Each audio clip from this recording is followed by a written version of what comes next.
महाभारत भारत का गौरवशाली इतिहास। हम कथा सुनाते पांडव सकल महान की। यह महाभारत है पुण्य कथा श्री भगवान की। जम्बू दीपे भरतखंडे आर्यावर्ते भारतवर्षे एक नगरी है विख्यात हस्तिनापुर नाम की। यह जन्म भूमि है पांडव सकल महान की। यह महाभारत है पुण्य कथा श्री भगवान की।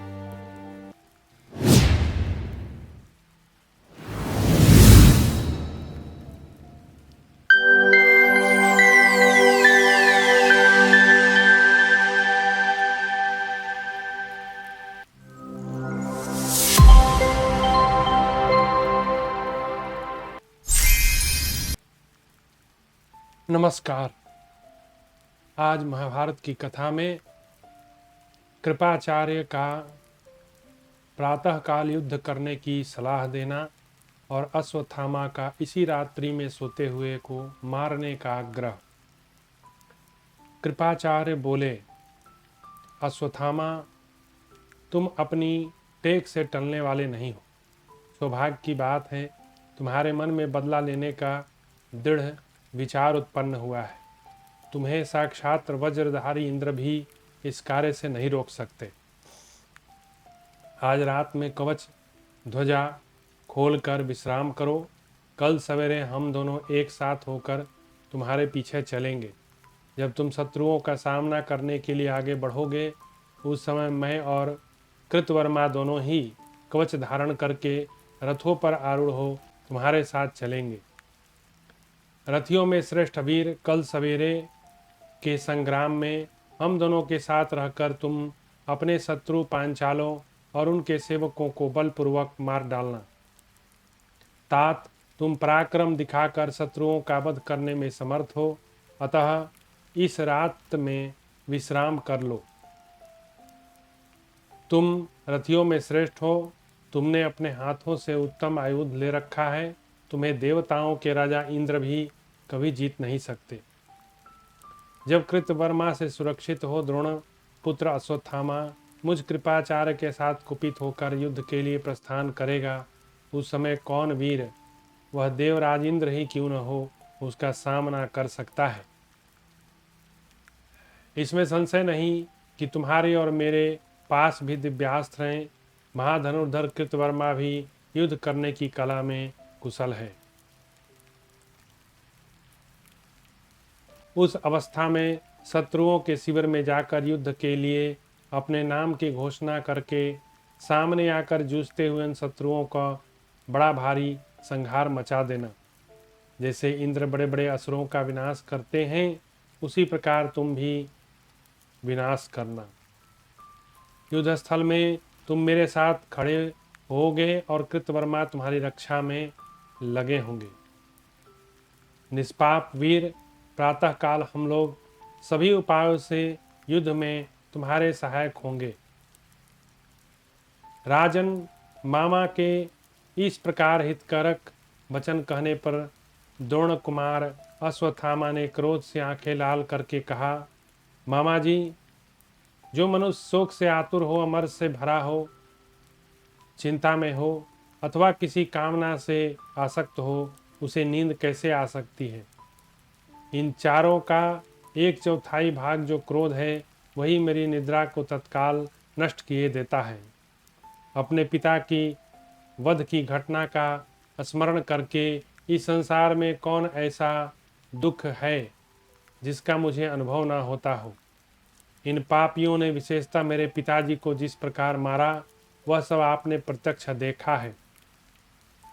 धृष्टद्युम्न तो पिताजी का वध करने के कारण मेरा वध होगा और उसके सगे संबंधी जो पांचाल हैं, वे भी उसका साथ देने के कारण मारे जाएंगे। टूटी जांघ वाले राजा दुर्योधन की वैसी बात पुनः सुनकर किस निष्ठुर के नेत्रों में आंसू नहीं बहेगा। सत्पुरुषों में श्रेष्ठ मामा जी, पांडव और पांचाल जब कृष्ण और अर्जुन से सुरक्षित हो, उस दशा में उन्हें देवराज इंद्र के लिए अत्यंत असह्य एवं अजेय मानता हूँ। इस समय जो क्रोध उत्पन्न हुआ है, उसे मैं स्वयं नहीं रोक सकता। अश्वत्थामा और कृपाचार्य का संवाद तथा तीनों का पांडवों की शिविर की ओर प्रस्थान। कृपाचार्य बोले, अश्वत्थामा, मेरा विचार है, जिस मनुष्य की बुद्धि दुर्भावना से युक्त है तथा जिसने अपनी इंद्रियों को काबू में नहीं रखा, वह धर्म और अर्थ की बात को सुनने की इच्छा रखने पर भी उन्हें पूर्ण रूप से समझ नहीं सकता।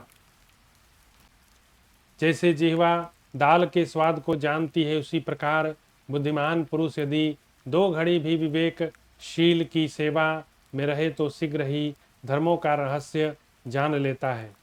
परंतु जिसे सन्मार्ग पर नहीं ले जाया जा सकता, जो दूसरों की अवहेलना करने वाला है, अंतःकरण दूषित है, वह पापात्मा पुरुष बताए हुए कल्याणकारी पथ को छोड़कर बहुत से पाप कर्म करने लगता है।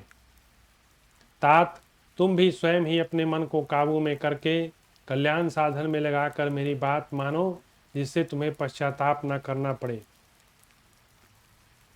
जो सोए हुए हों, जिन्होंने अस्त्र शस्त्र रख दिए हों, रथ घोड़े खोल दिए हों, जो मैं आपका हूँ ऐसा कह रहा हो, जो शरण में आ गया हो, जिनके बाल खुले हों, जिनके वाहन नष्ट हो गए हों, इस लोक में ऐसे लोगों का वध करना धर्म की दृष्टि से अच्छा नहीं।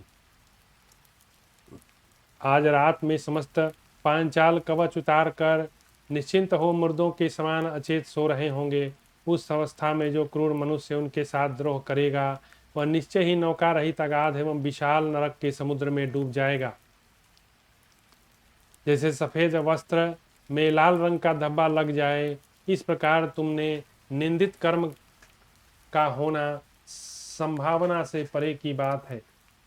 अश्वत्थामा बोला, मामा जी, आप जैसा कहते हैं वह ठीक है, परंतु पांडवों ने ही पहले धर्म मर्यादा को तोड़ा है।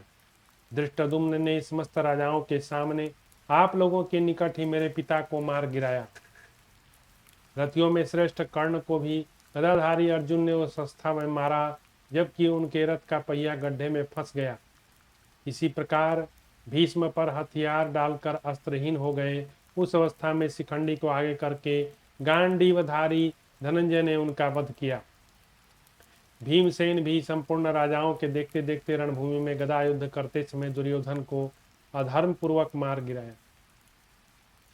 इस प्रकार वे सब के सब अधार्मिक हैं। इस समय मैं जो कुछ करना चाहता हूँ, उसी को पूर्ण करने के उद्देश्य से उतावला हो रहा हूँ। संजय कहते हैं, ऐसा कहकर द्रोणपुत्र अश्वत्थामा एकांत में घोड़ों को जोत कर शत्रुओं की ओर चल दिया। नरश्रेष्ठ, उस समय भोजवंशी कृतवर्मा शरद्वान के पुत्र कृपाचार्य दोनों महामनस्वी वीरों ने उससे कहा, अश्वत्थामा, तुमने किस लिए रथ को रोक जोता है? तुम इस समय कौन सा कार्य करना चाहते हो? हम दोनों एक साथ तुम्हारी सहायता के लिए चलें, तुम्हारे सुख दुख में हमारा समान भाग होगा। उस समय अश्वत्थामा पिता के वध का स्मरण करके आग बबूला हो रहा था। उसके मन में कुछ करने की इच्छा थी। वह सब उसने उन दोनों से ठीक ठीक कह सुनाया। बोला, मेरे पिता अपने तीखे बाणों से लाखों योद्धाओं का वध करके जब अस्त्र शस्त्र नीचे डाल चुके हैं, उस अवस्था में धृष्टद्युम्न ने उन्हें मारा है। मेरा निश्चय है कि मेरे हाथ से पशु की भांति मारे गए पापी पांचाल राजकुमार धृष्टद्युम्न को किसी तरह भी अस्त्र द्वारा मिलने वाली पुण्यलोक की प्राप्ति न हो। आप दोनों रथियों में श्रेष्ठ, शत्रुओं को संताप देने वाले वीर हैं। शीघ्र ही कवच बांधकर खड़ग और धनुष लेकर रथ पर बैठ जाइए तथा मेरी प्रतिज्ञा कीजिए। ऐसा कहकर अश्वत्थामा रथ पर आरूढ़ हो शत्रुओं की ओर चल दिया। कृपाचार्य और कृतवर्मा भी उसी मार्ग का अनुसरण करने लगे। अश्वत्थामा का शिविर द्वार पर अद्भुत पुरुष को देखकर उस पर अस्त्रों का प्रहार करना और अस्त्रों के अभाव में चिंतित हो भगवान शिव की शरण में जाना। अब कलयुग का प्रवेश हो चुका था, इसलिए इन सब लोगों का शक्ति जो है क्षीण हो गया था। इसलिए अश्वत्थामा में भी वह बात नहीं रह गई थी। धर्मराज धृतराष्ट्र ने पूछा, संजय, अश्वत्थामा को शिविर द्वार पर खड़ा देख अश्वत्थामा, कृतवर्मा और कृपाचार्य ने क्या किया? संजय ने कहा, कृतवर्मा कृपाचार्य को आमंत्रित करके महारथी अश्वत्थामा क्रोधपूर्वक हृदय से शिविर की ओर चला। उसके शरीर और वेश का वर्णन नहीं किया जा सकता। उसके तेज की किरणों से शंख चक्र गदा धारण करने वाले सैकड़ों हजारों विष्णु प्रकट हो रहे थे। अश्वत्थामा ने जो बाण छोड़े उन सब को वह महाभूत, परंतु जैसे बड़वानल समुद्र की जलराशि को पी लेता है, उसी प्रकार संपूर्ण जगत को भयभीत करने वाले उस अद्भुत प्राणी को देखकर द्रोण कुमार अश्वत्थामा भयभीत नहीं हुआ, अपितु उसके ऊपर दिव्यास्त्रों की वर्षा करने लगा। शिविर में उसे एक भयंकर पुरुष दिखाई दिया। वो शायद रक्षा कर रहा था पांडव शिविर का। परंतु जैसे बड़वानल समुद्र की जलराशि को पी जाता है, उसी प्रकार उस महाभूत ने अश्वत्थामा के छोड़े हुए बाणों को ग्रस लिया।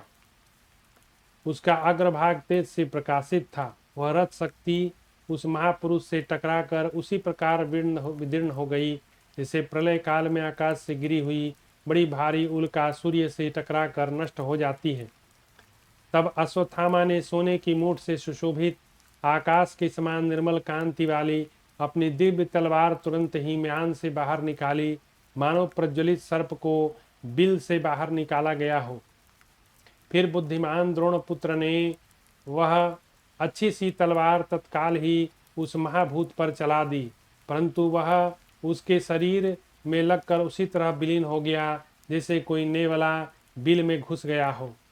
तदनंतर कुपित हुए अश्वत्थामा ने उसके ऊपर अपनी इंद्रध्वज के समान प्रकाशित होने वाली गदा चलाई, परंतु वह भूत उसे लील गया। इस प्रकार उसके सारे अस्त्र शस्त्र समाप्त हो गए। इधर उधर देखने लगा, उस समय उसे सारा आकाश असंख्य विष्णुओं से भरा दिखाई दिया।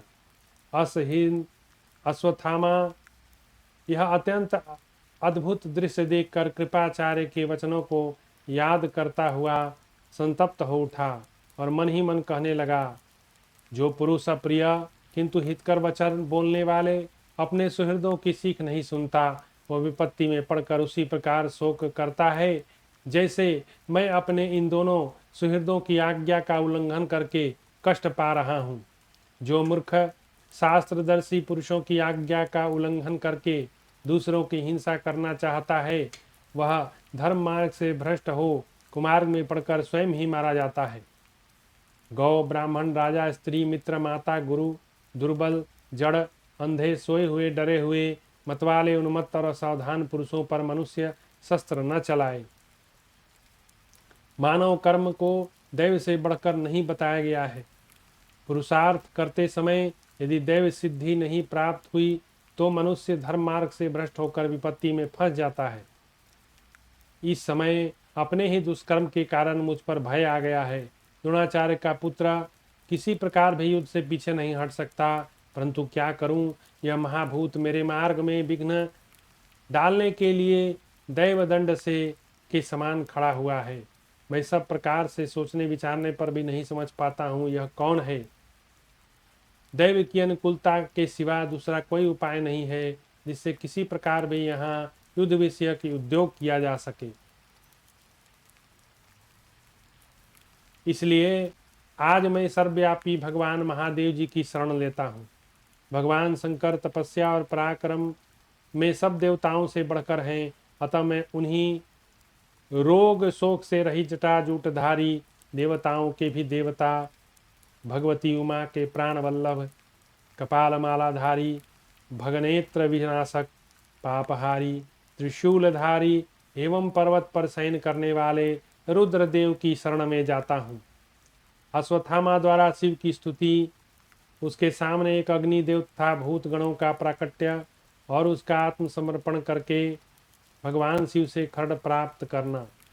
संजय कहते हैं, ऐसा सोचकर द्रोणपुत्र अश्वत्थामा रथ की बैठक से उतर पड़ा और देवेश्वर महादेव जी को प्रणाम करके खड़ा हो स्तुति करने लगा। उसने खूब स्तुति किया और कहा, यदि मैं आज इस अत्यंत दुष्कर और भयंकर विपत्ति से पार पा जाऊं तो मैं सर्वभूतमय पवित्र उपहार समर्पित करके आप परम परमेश्वर की पूजा करूंगा। इस प्रकार अश्वत्थामा का दृढ़ निश्चय जानकर उसके शुभ कर्म के योग से उस महामनस्वी वीर के आगे सुवर्णमय वेदी प्रकट हुई। उस वेदी पर तत्काल अग्निदेव प्रकट हो गए जो अपनी जलवाओं से संपूर्ण दिशाओं को प्रकाशित कर रहे थे। उनके रूप कुत्ते, सुअर, ऊँटों के समान थे। मुंह घोड़ों, गीदड़ों और गाय के समान थे। किन्हीं के मुख रीछों के समान थे, किन्हीं के बिलावों के समान, कोई बाघों के समान मुंह वाले थे। कितने ही गणों के मुख कौओं, वानरों, तोतों, बड़े बड़े अजगरों के, हंसों के समान थे। भारत, कितनों की कांति भी हंसों के समान सफ़ेद थी।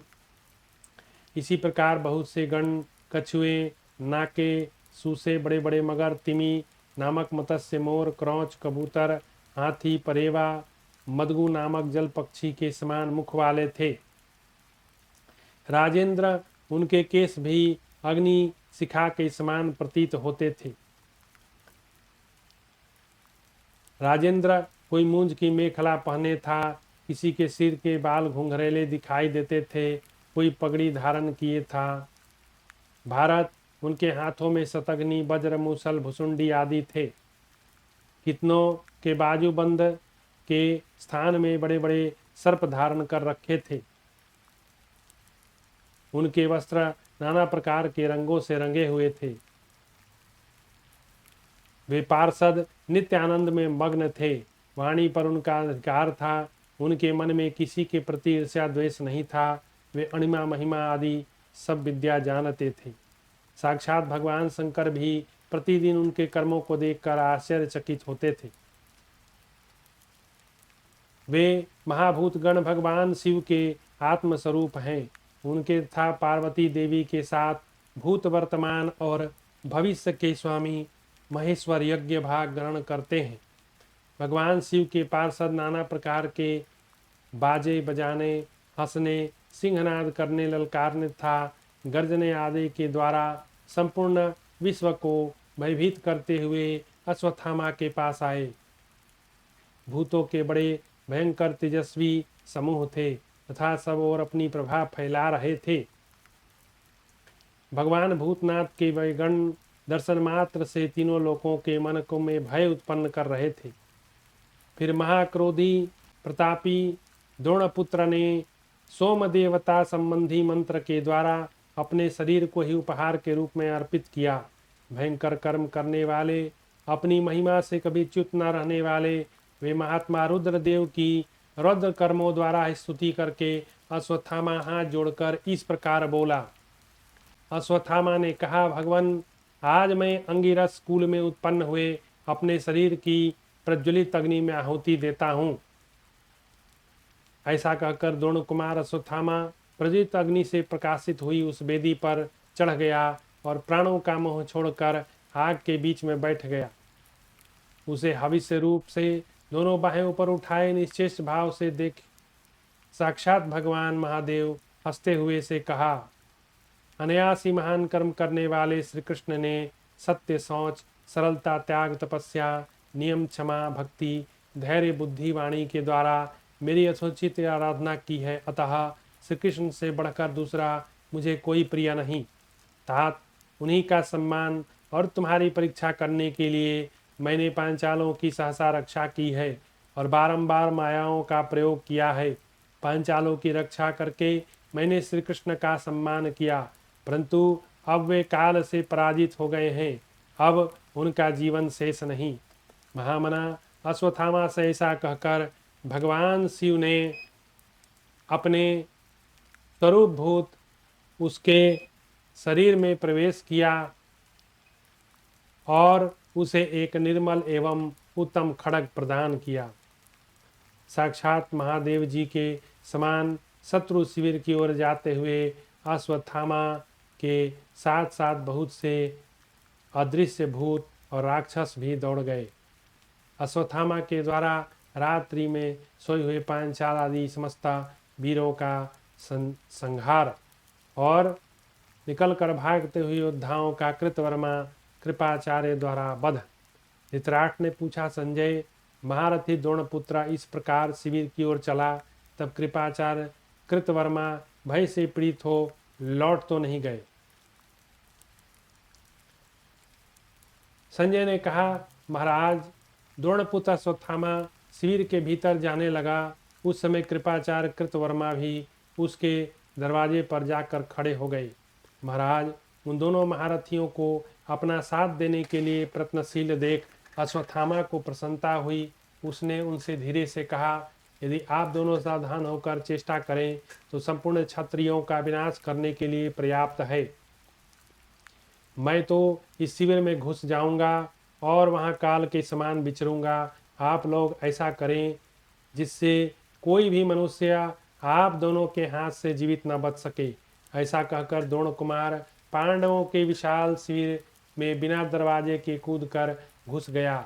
उसने अपने जीवन का भय छोड़ दिया। वह महाबाहु वीर शिविर के प्रत्येक स्थान से परिचित था, अतः धीरे धीरे धृष्टद्युम्न के खेमे में जा पहुंचा। वहां वे पांचाल वीर पराक्रम करके थक गए थे और अपने सैनिकों से घिरे हुए निश्चिंत सो रहे थे। धृष्टद्युम्न ने के उस डेरे में प्रवेश करके द्रोण कुमार ने देखा, पांचाल राजकुमार पास ही बहुमूल्य बिछौनों से युक्त रेशमी चादर से ढकी हुई विशाल सैया पर सो रहा है। यह सैया श्रेष्ठ मालाओं से सुशोभित, धूप एवं चंदन से सुशोभित थी। अश्वत्थामा ने निश्चिंत एवं निर्भय होकर सैया पर सोए हुए महामनस्वी धृष्टद्युम्न को पैर से ठोकर मार कर जगाया। हमें आत्मबल से संपन्न रणदुर्मद धृष्टद्युम्न उसके पैर लगते ही जाग उठा। जागते ही उसने महारथी द्रोणा पुत्र को पहचान लिया। अब वह सैया से उठने की चेष्टा करने लगा। इतने में महाबली अश्वत्थामा ने दोनों हाथ से उसके बाल पकड़कर पृथ्वी पर पटक दिया और अच्छी तरह रगड़ा। भारत धृष्टद्युम्न भय और निद्रा से दबा था। उस अवस्था में जब अश्वत्थामा ने उसे जोर से पटक कर रगड़ना आरंभ किया, तब उसने कोई भी चेष्टा करते न बना। राजन, उसने पैर से उसकी छाती और गला दोनों को दबा दिया और उसे पशु की तरह मारना आरंभ किया। वह बेचारा चीखता छटपटाता रह गया। उसने अपने नखों से द्रोण कुमार को बकोटते हुए स्पष्ट वाणी में कहा, मनुष्यों में श्रेष्ठ आचार्य पुत्र, अब देरी न करो, मुझे किसी शस्त्र से मार डालो जिससे तुम्हारे कारण मैं पुण्य लोक में जाऊं। ऐसा कहकर बलवान शत्रु के द्वारा बड़े जोर से दबाया हुआ शत्रु संतापी पंचाल राजकुमार धृष्टद्युम्न चुप हो गया। उसकी स्पष्ट वाणी को सुनकर द्रोणपुत्र ने कहा, रे कुल कलंक, अपने आचार्य की हत्या करने वाले लोगों के लिए पुण्यलोक नहीं है। दुर्मते, तू शस्त्र के द्वारा मारे जाने योग्य नहीं।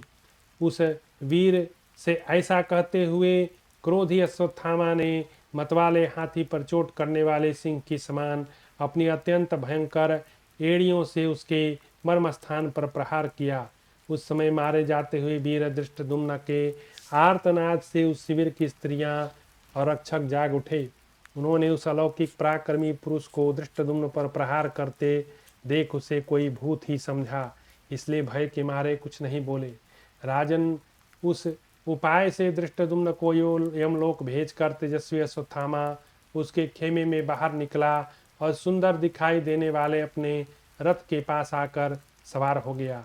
उसके बाद वह बलवान वीर अन्य शत्रुओं को मार डालने की इच्छा रखकर अपनी गर्जना से संपूर्ण दिशाओं को प्रतिध्वनित करता हुआ रथ के द्वारा प्रत्येक शिविर पर आक्रमण करने लगा।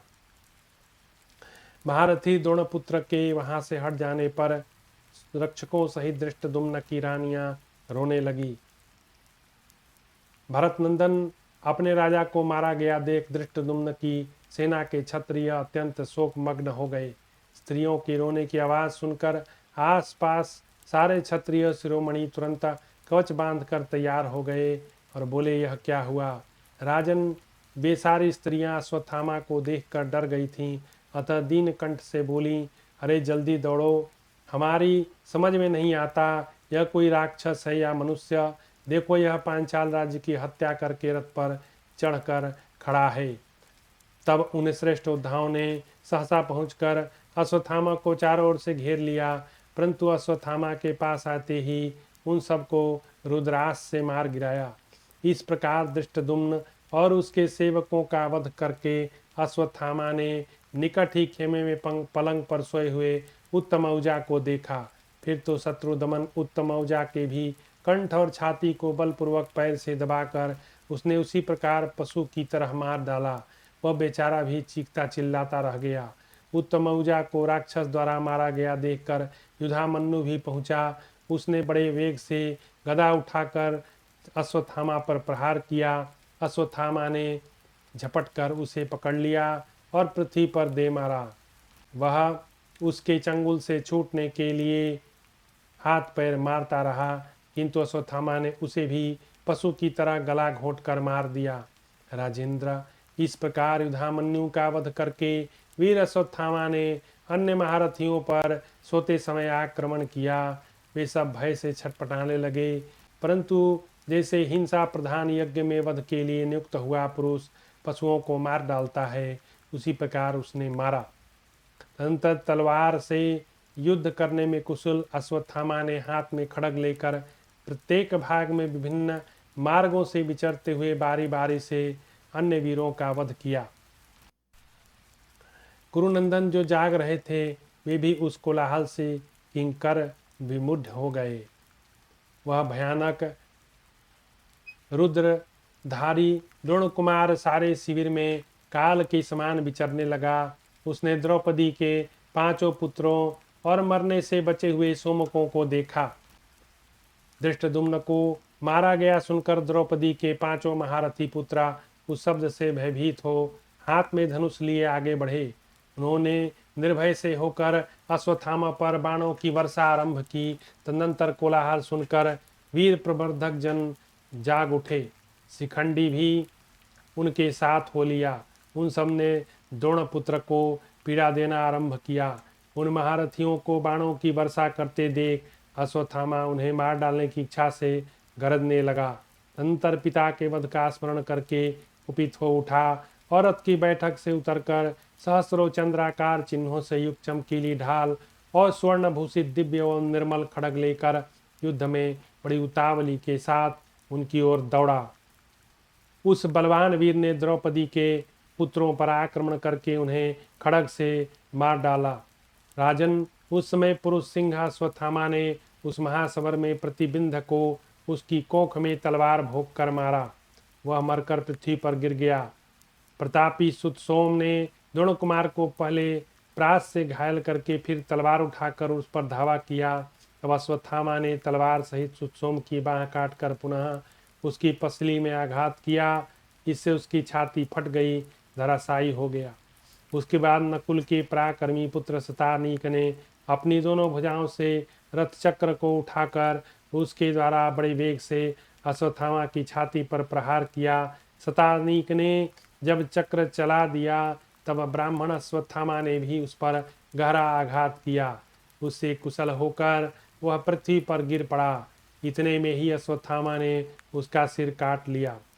तब श्रुतकर्मा परिघ लेकर अश्वत्थामा की ओर दौड़ा। उसने उसके ढाल युक्त बाएं हाथ पे चोट पहुंचाई। अश्वत्थामा ने बड़ी तेजी से तलवार से श्रुतकर्मा के मुख पर आघात किया। वह चोट खाकर बेहोश होकर पृथ्वी पर गिर पड़ा। उस समय उसका मुख विकृत हो गया। उसकी बाण वर्षा को ढाल से रोककर अश्वत्थामा ने उसके कुंडल मंडित तेजस्वी मस्तक को धड़ से अलग कर दिया। अनंतर बलवान भीष्महंता शिखंडी नाना प्रकार के अस्त्रों द्वारा अश्वत्थामा पर प्रहार करने लगा था, एक दूसरे से आघात करने लगे।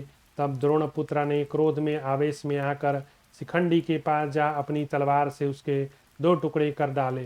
क्रोध से भरे हुए शत्रु संतापी अश्वत्थामा ने इस प्रकार शिखंडी का वध करके समस्त प्रवर्धकों पर बड़े वेग से धावा किया।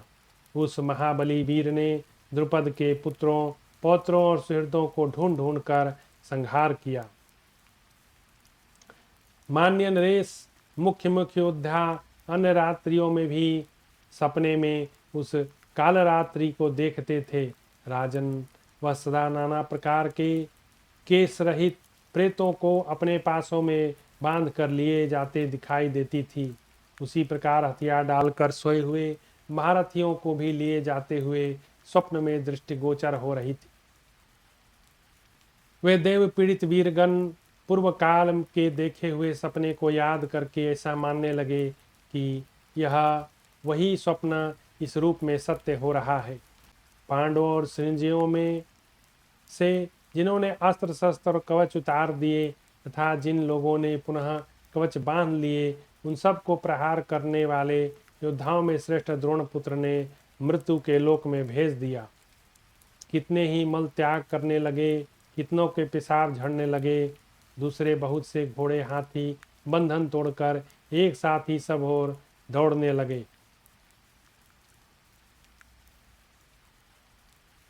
उनके यंत्र कवच गिर गए।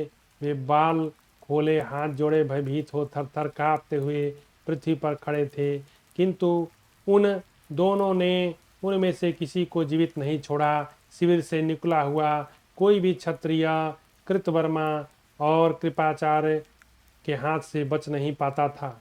महाराज, इससे सारे शिविर में उजाला हो गया। उजाला में पिता को आनंदित करने वाले अश्वत्थामा हाथ में खड्ग लिए एक सिद्धहस्त योद्धा की भांति बेखटके विचरने लगे।